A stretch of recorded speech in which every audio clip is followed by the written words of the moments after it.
السينما المصرية مليانة أفلام حلوة، لكن في أفلام لما نزلت خيبت أمل الجمهور والنقاد.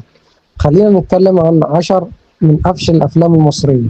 أولهم فيلم حصل خير، اللي كان المفروض يكون كوميدي بس للأسف فشل في إضحاك الناس. فيلم مهمة في فيلم قديم برضه كان محاولة ضعيفة جدا للكوميديا. وكمان سامي أكسيد الكربون برغم إن فيه نجوم ما قدرش يحقق النجاح المتوقع. ما ننساش كمان أسد وأربع قطط، فيلم حرب إيطاليا اللي كان قصته ضعيفة جدا. أفلام تانية زي الحاسة السابعة.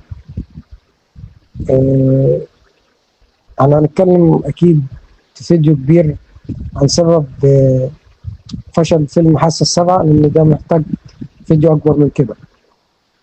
وكمان فيلم كلب بلدي، وفيلم 365 يوم سعادة، كلهم حاولوا لكن فشلوا في التأثير.